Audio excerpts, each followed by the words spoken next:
It's very good. By God's grace. By God's grace. God has been and kind, it seems kind more to us. stable, and Yeah. I mean, there was a difficult period, Yes, there was. very threatening. There was a difficult period, but we got lessons that will, I think, inform our future for a long time. And those lessons, are they? I was given a copy of the BBI late last night. So I only managed to read the executive summary. Does that sum up the lessons, or are they more complicated than that? And reach out, you know, try and see how better we can attend to the issues that are of concern to the people of Kenya. See what we can do, as BBI stands for, build more bridges to create a much more united nation, you know, and so it's a step in the direction of consolidating Kenya and making us one people. And it seems to recognise the challenges, some of the problems, very well. The difficulty, as you know much better than I, is turning the recognition of the challenges into the solutions. Absolutely. And that's, I think, with many countries and particularly many large organisations, we're very good at analysing problems and very bad at making the necessary changes. And I was fascinated by its talk of economic and social exclusion and injustice. I thought that was very powerful, something we need to learn in the United Kingdom. I'm not saying we know any better than in the UK than you do here. I think, if anything, we've gone through 3.5 years of really difficult time. And hopefully we will now improve. But I was struck by that. I was struck by the talk about ethnic division, tribalism. It talked about creating a new culture in the country. I mean, it's a huge agenda, and one that that must have been on your mind for a long time. I remember going right back more than 10 years to the elections of 7, 8, the difficulties there were after that. But it's such a challenge for a place that has so many different groups in it. What do you see as because in European politics there are two ways of uniting a country. You either unite it with a positive vision, or unite it by having a common enemy. And tyrants and dictators always choose the negative way, the common enemy. These are the people who are not us, therefore we have to be united. Whether it's Hitler with the Jews, or you can go on and on in history, and it's re-happening in Europe a lot, the far right, in a very dangerous way. But it seems to me that BBI has at its core the attempt to create a positive vision of the future of Kenya. Well, the BBI is still a document in the works. There was a first draft which was unveiled, and then the committee now will again go back and try and collect, additional views or opinions of people having read the BBI, so that a final document can be arrived at. I think to a good extent, the BBI captures the issues that Kenyans have brought out. Yes. Matters to do with ethnicity that may require constitutional change and even a referendum. Right?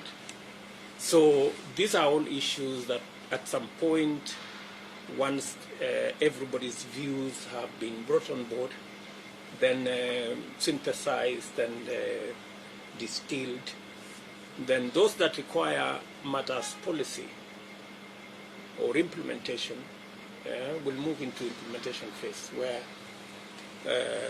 policy already exists. Where policy does not exist, then it's formulated. Where new legislation is required, then Parliament will take charge. Where new constitutional issues are raised, then they will be prosecuted in the manner in which the Constitution dictates, and on and on and on. So this is, I think that the very positive thing about BBI is that it brings to the table that there are no issues that are not reconcilable. Yeah, and people can have different views, they can hold different positions. It is possible to compete, but it is still possible to have a discussion across the table with your competitors, with the people who even you don't agree. So that's really the positive side about the BBI. The rest is now detail, which is the issues that were brought out by the various speakers, the various groups, citizens across the country. There is always a temptation by politicians to hijack the whole thing and make it about them and their issues and about positions and about sharing, you know, this position and that position and things. So that's something we must always resist, that temptation, and make it as about the people as is practically possible. Yeah. So that is the opportunity that currently we are grappling with, you know. But we need to have this discussion. Is it fair to say that the biggest challenge in creating a conversation like this is to allow those who are unhappy with the process to be heard? Because often if members of a government, perhaps not everyone in the government, but members of the government bring forward an idea, it acquires a sort of sacred cow status, that you end up with, and the boy, of course, who cried out, "The emperor has no clothes," was exactly right. Mm. And everyone else was just going along with the emperor. Mm. I'm not talking about anyone in particular in this country, but it is, how do you allow those who are negative about this to feel that they've been properly consulted? I mean, this is a problem we face around the global church the whole time, and I get it wrong quite regularly. So just from Amman, we had a prime minister meeting in Amman in Jordan. Oh yes, 33 of us from the whole globe. Okay. And we are still resonating with hard global issues. Yes. We're still dealing with very hard issues, and I find, you know, it's much easier to say this is the way it's going to be, and then those who disagree can shut up, than to say, if you disagree, I want to hear your voice. Mm. You have a solid point that there is always a temptation that if I don't agree with you, you are wrong, which is not the case. Mm. You know, it may not necessarily be the case. Mm. And there is also the temptation not to accommodate alternative views. Having a different view does not necessarily mean you are against. No, it means you can enrich exactly what is the discussion the conversation or whatever it is that is being canvassed. So that's where sometimes we drop the ball, so to speak. If you cannot accommodate alternative views, or if somebody who has a contrary view is made to look like they are wrong, or made to look like they are against, yes, yeah, then you end up with a very poor outcome. Enriched by the totality of the viewpoints that are available, right? And I strongly believe that a bit of accommodation of alternative views or viewpoints, and having a process that is all-inclusive, and also having a process that is people-centered, not politicians-centered, will get us where we want to go. Because politicians are very selfish beings, me being one of them, are very selfish human beings. They want to push their viewpoint. They want to carry the day. And that's something that in a process like this, we must step back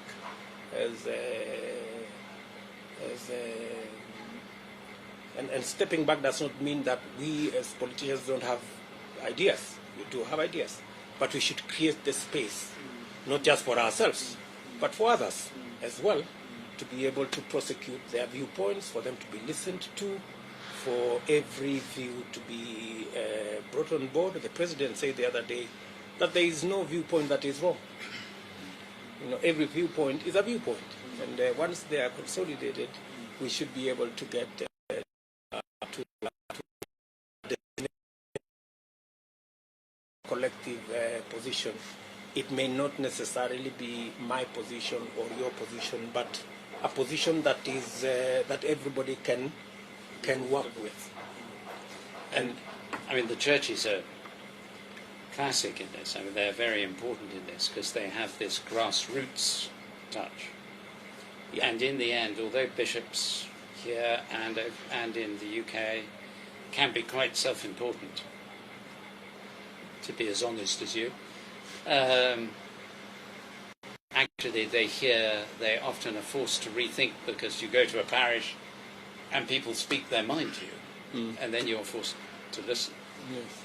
And I think what you're saying is very insightful, very important, Your Excellency, because for instance, in our Brexit discussion, Yeah. both sides adopted the idea that you're either for us or you're against us. And so when someone like me said, we need to bear in mind the poor and the marginalised, one side or the other would say, he's against us. You know, he's an arch Remainer. I hadn't said I was a Remainer, I just said we just have to bear in mind the interests of the poor and marginalised. Correct. But I hadn't said, you know, come what may, come hell or high water, we're going to exit the European Union, therefore I wasn't good enough. So that's exactly the point you're making, and that was very dangerous. But sorry, Actually, I've already thrown a caution myself that let's not use the BBI as a way of mobilizing for political expediency at the expense of the discussion of what was put as affecting Kenyans. So that Kenyans have an opportunity to... I saw your statement. Yes, because what I was thinking is if it is taken now and become a political rallies document, then we lose it. But if we combine it to be a document that we discuss, to enrich it, and get people who have a different perspective to it, To be heard. then it will enrich the document. One of the areas I also had a problem is when the establishment of the group that did the first work was made. Why don't we get a new team of professionals, young people, particularly younger people, because the older group was representative of many older people. So where is the aspirations of the young people? And I put those as a question and say, it's a good document, it has raised up what Kenyans are struggling with, but let us now open space that many of us can participate. And not it be a political tool that is taken over by politicians to mobilize for political arrangement or rearrangement. So how it is going to evolve, we don't know yet, but we can begin to see the direction. So ours is to continue projecting our voices and say what we think is right representing Kenyans. Yeah. Because for the church, you know, we are not competing for any political position. We are looking for the better good of the Kenyan people. Correct. And we are looking for posterity. You know, politicians can have a few of 5 years or 10 years at most, but we want to look at 20 years to come, 30 years to come. How will Kenya look like? 50. 50 years to come. I was thinking when you were talking about your younger daughter, who's still at school in this country, in all probability, she will be alive very late into the 21st century, possibly even the 22nd century, who knows, that she will be living in a world which has huge advances in biotechnology and information technology. But where will she be living?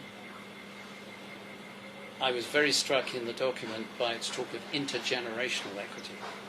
One of our great political philosophers of the 18th century, Edward Burke, in his essay on the French Revolution, says, he was writing against Rousseau and the social contract. He said the real social contract between those who have lived before, thus the traditions, the culture, what you've learned, those who are alive today, and those who are yet to be born. And I just think on the issues around, for instance, climate, as Christians we come with a sense that we are the stewards of God's creation, that is core to our understanding of who we are. But we also have to think we are the trustees for people like your daughter, people like my grandchildren. The next generation. And the one after that, who otherwise may find themselves in a world where the difference between rich and poor countries is far greater, where large parts of the world are nearly uninhabitable, mass movements of people, a really sort of dystopian nightmare scenario. And I think this generation of politicians, of political leaders, of leaders of nations, of church leaders, have a responsibility that is extraordinary for the future. And I know that most politicians have a sense of that, but you also have this horizon of regular relations, which is quite complicated. I agree with you, Archbishop.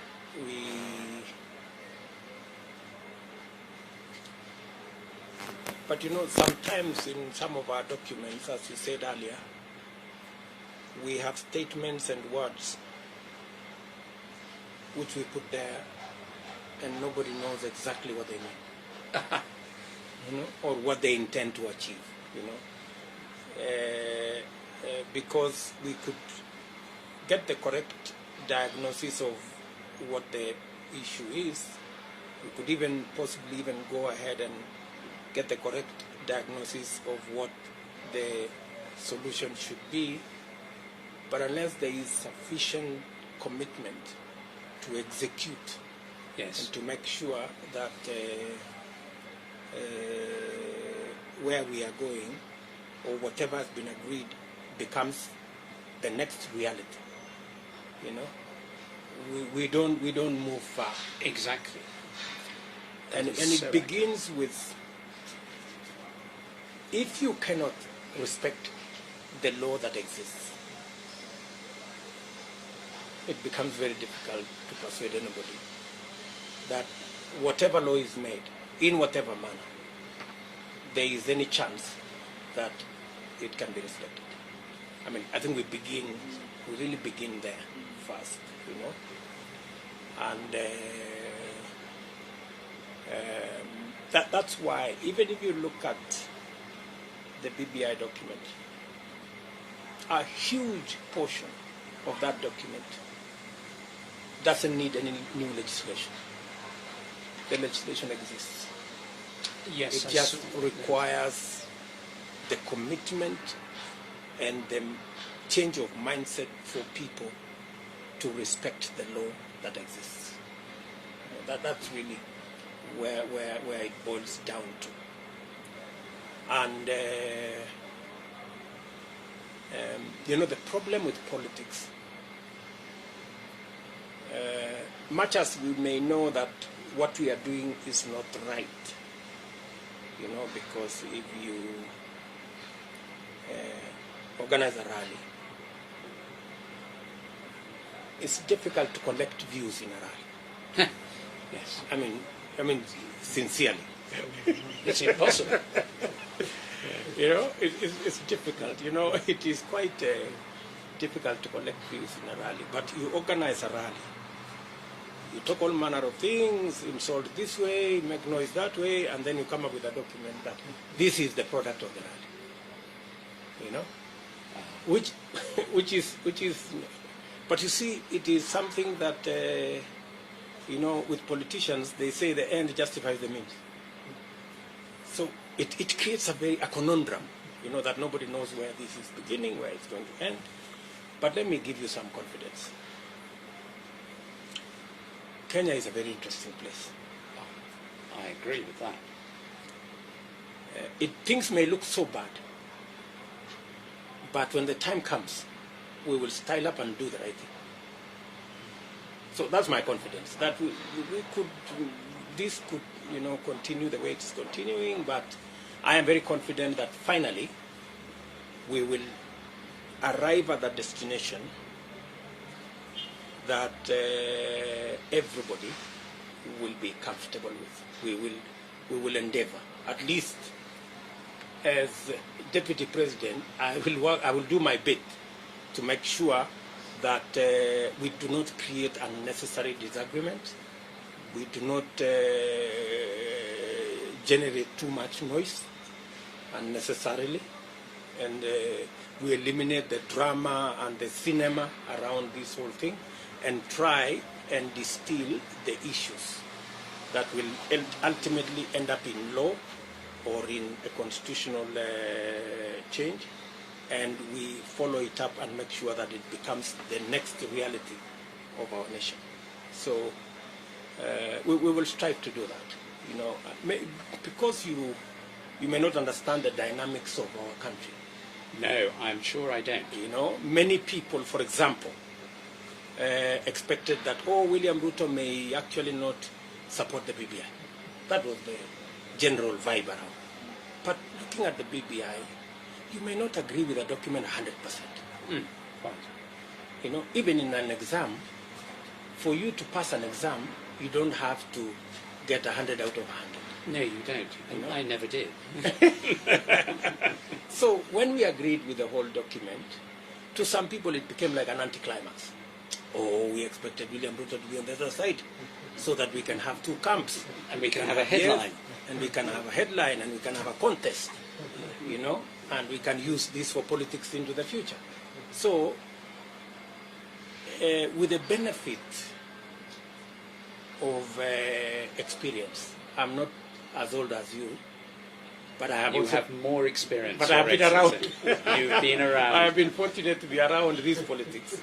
You've and more so, experience than I have. There is still a push to try and create camps. I have taken the position that we will not allow there to be camps. We do not want camps. We do not want sides. Yeah? So we will go out of our way to eliminate any opportunity to create camps. Because once you have camps, you lose the issue. Yeah, there is no more discussion. It is us versus them. Once we end up in us versus them, we've dropped the ball. You really have. Yes, as Yeah? we have done. We'll, Yes. we'll drop the ball. And it So happens in many we countries. must avoid that situation by all means, even if it means accommodating some things that you may not quite agree with, because you cannot have consensus. That don't mean that you agree 100%. It means you give and take, right? So we took that position. Also,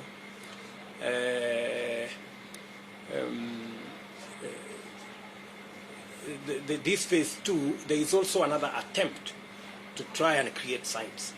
I want to promise you that there will be no sites. We will go Very out of our scope for way that. to make sure there are no sites, because the sites are not necessary. And the people pushing for the for us to try and have sites are people who are not honest about this process, and we will not give them the chance to create camps within us. We must continue to focus on the issues. We all have a problem. We all don't have a problem with BBI, as was released in Bomas. We all agree that if there is need, we can agree on an implementation matrix. If there is need to enrich it, yeah, we can all enrich it together by listening to one another.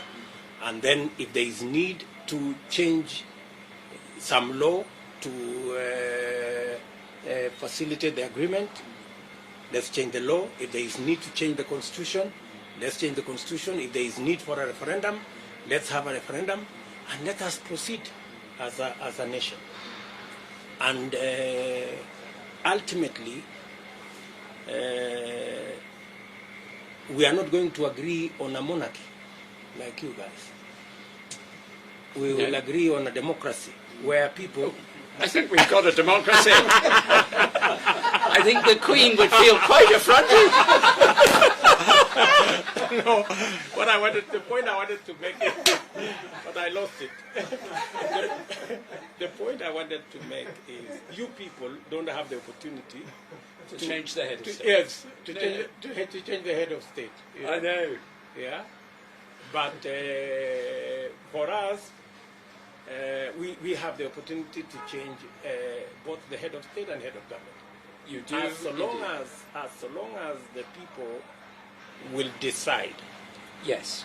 on who runs government. Yeah, we have no problem with any recommendation. There might be a problem if people say, okay, we will stop having elections, we will have a monarchy, and you will have no say in who becomes head of state or government. Then there will be a small problem, because we are a democracy. Small People, I just want to say. But, Your Excellency, two very brief stories, one a little while ago and one today, the last few months. The one a little while ago was my grandmother's brother, my uncle. Can you check whether that air condition is working? Sarah, what's the problem? It's getting hot. Mm-hmm. And my grandmother's brother, who I knew well, my uncle, he's long since died, that he was a very senior politician. He held all the most senior positions in British government. And in 1963, he was, it makes your point, he was the candidate to be Prime Minister. Mm-hmm. And the previous Prime Minister, Macmillan, advised the Queen to send for someone called Alec Douglas Hume.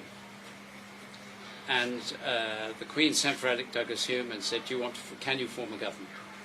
And Hume said, I can't until I've talked to Rab Butler, my uncle. He went and met him. Rab told me this. He went and met him, and he said, Rab, the Queen's asked me to form a government. So for him, that was a terrible moment, because it was the end of his lifetime ambition. And he was the lead candidate. You would understand that as a politician, how horrible that is. Mm.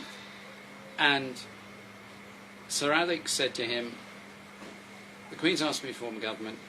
I've said to her that I will not form a government unless you participate in it. Mm-hmm. And if you refuse to participate, I will advise her to send for you to form a government, and I will serve under you. So, as a politician at the time said, Douglas Hume gave my uncle the loaded gun, and all he had to do was pull the trigger and say, no, I'm afraid I don't think I can serve under you. But he was a man of integrity and great honour. He said, if the Queen has asked you to form a government, it is my duty to serve under you. And at that moment, he signed away any chance of him being Prime Minister. Yeah. He'd have been a good one. So that, I think that sort of integrity is, that sacrificial integrity is the integrity of true leadership. But it's difficult. The other thing was the last few months, during our recent election, which you will know because you're so well informed, and I know you watch things very closely. We had a very difficult election campaign, particularly with the Labour Party and the question of anti-Semitism. The problem that went wrong was that, of course, Mr. Corbyn never said, I'm anti-Jewish. Of course not.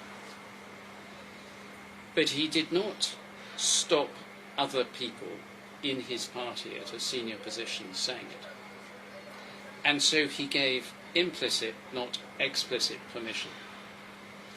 And it's one of the things that people voted against him for. They said, you're not a leader when you do that. When you say, well, of course, I'm not anti-Jewish. I'm anti-racist in every way possible. But your main electorate, the person who's running your election, has put things on Twitter and so on which were anti-Semitic, and she's still in post, and you haven't done anything about it. And then everyone says, oh, we know what he really means. He's just trying to keep his own hands clean. And I think in politics, particularly in an election campaign, I've watched a good few, and many of my family were politicians as well as my uncle, and he used to talk about it. He said, and you know very well, in every campaign there's moments where someone says, your advisors say, you must do this. To win, you've got to do this. And the question is, you might win, but will you win in a way that builds the future of the country, or will you win in a way that leaves bitterness and problems? And I suppose my prayer for Kenya, not knowing the politics, not presuming to advise politicians here, is that in 2022, whoever is a candidate, whoever is in the lead, will have that extraordinary depth of moral courage and the capacity to say, no, I am not going to do it this way. And I have no illusions about how tough that is. Because everything in you says, I just have to take this step. If I lead the country, I will lead it well. And for many politicians, that will be true. It was true for my uncle. But he's still, something in him he'd committed himself to doing the right thing. And sometimes I hope, sometimes difficulties are avoided. The BBI talks about violence. Difficulties are avoided by people saying, this is how I'm going to conduct my campaign. Sometimes you have to say in public something that you don't really want to say. And I've seen politicians do that. In order to make it impossible for them to do the wrong thing, they sort of reinforce their own moral decision, as it were, by having committed publicly. But I have the greatest challenge in my role, and I think in most clergy roles, is to move from unconscious ignorance to conscious ignorance. After I left Kenya in 1974, I'm sure I thought I understood Kenya very well. What I know with 46 years' experience is I don't understand Kenya at all. I'm now consciously ignorant. So, and we are, I come from a country that, with terrible error, was an empire. We have no right to lecture anyone. But we perhaps have the right to share some of our past mistakes and say, please, please don't repeat our errors. Because, as you say, this is such an extraordinary country, and at the moment, with the weakness in the region, South Sudan, Central Africa, Cameroon, Nigeria, even South Africa, you have Burundi, DRC. This country has every reason to see its future as one of the great countries of the world, as one of the great countries of Africa, certainly, within the next generation. So we pray for that and for the emergence of this kind of democracy you describe. Archbishop, let me just say two things. I mean, what you've just said is profound. And I want to disagree. Having listened to you, I want to disagree that you don't know Kenya. I think you do. Not like I should, Your Excellency. I think you do. Because what you have said is very profound in two ways. You have basically spoken to honesty and integrity, even in our leadership. And that is at the heart of our dispensation. Yes. Those of us who have a privilege to be leaders, we say things that we either don't mean, Yes. yeah, or we say things that we cannot keep, right? Part of the big challenge we have is political deceit and dishonesty. Exactly. Actually, conmanship. That's really the heart of this problem. It is. Yeah. It certainly is. And once, you know, basically we don't sell potatoes, we're not butchers, we don't sell meat. It's trust. It's your word. When you say something, that's all. You know, people want to hold you to it. You know, that's the trait of us, you know. And if your word means nothing, yeah, then you have nothing. Then you are empty. Yeah. Yeah. The merchandise that you are supposed to be selling, we don't have. Yeah, Bishop. That's really what you have said. And the one other thing I want to tell you, and this is from now me as a leader in this country and speaking to you as a leader of the church, I have taken the public position, and it is even in newspapers, that I will have nothing to do with the next election if violence is going to be part of the metrics. I have taken that position. I will not be party to anything that will cause people to lose life or property to be destroyed because we are seeking for positions. I have taken that, and that's my public position. I thank because it's not worth it. Yeah, it's not that much, you know, for people to lose their lives because you must get somewhere. You know, that's really something that we must exit from our political equation. And that's really my very firm belief that whatever it is that we do, we will compete. There will be a leader, right? There will be a leader, and the country will move on. Right? That's really what it should be, irrespective of who that leader is. Yeah, irrespective of who that leader is. But we must not, and I will do everything within my ability to make sure that our politics does not go back to where we've come from, the politics of ethnicity and hate.